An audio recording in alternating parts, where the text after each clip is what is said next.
According to a new book by author and journalist Robert Draper, House Rules Committee Chairman Jim McGovern, Democrat, sometime, I guess, within the last 18 months, was tired of the flurry of amendments and stupid pieces of legislation that Lauren Bber was putting forward, so he created a new unofficial rule.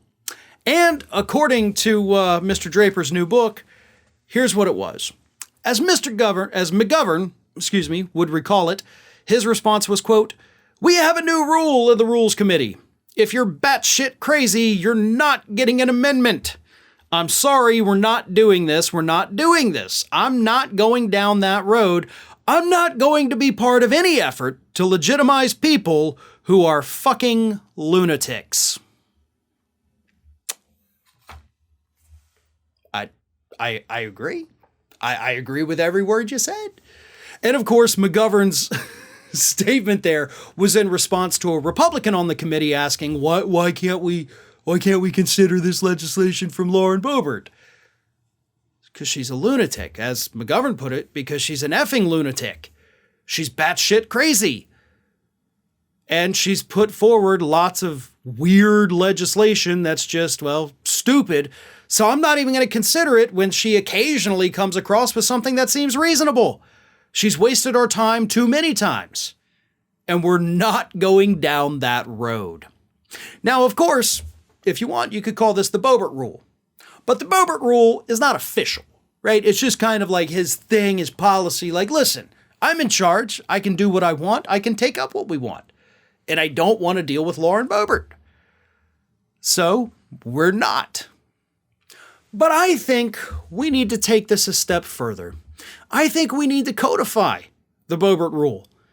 I think it needs to become an official rule of Congress here in the United States. I say no more considering anything from people that are effing lunatics or, as McGovern also put it, batshit crazy.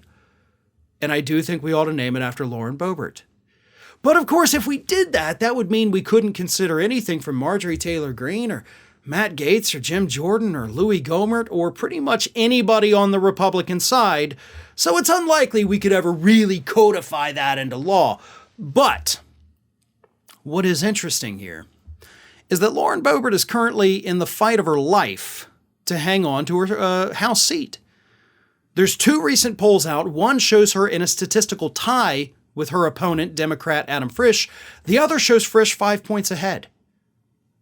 So she's having trouble. And this is a Republican district that actually after the 2020 census became even more Republican, and she still could end up losing her seat.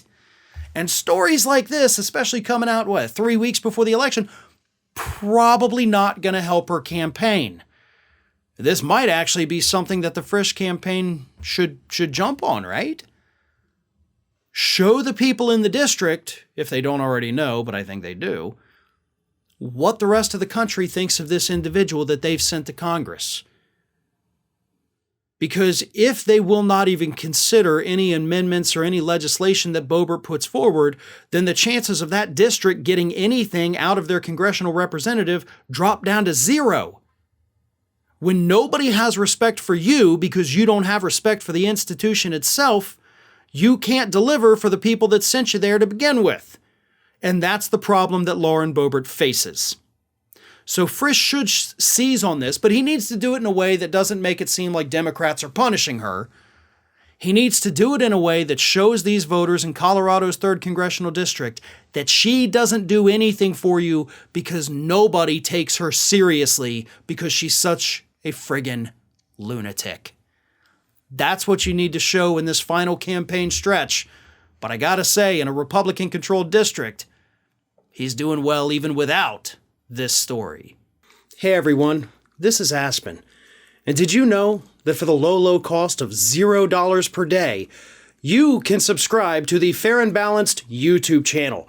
We also encourage you to like, comment, and share. But again, click that subscribe button and help Aspen not be so grumpy.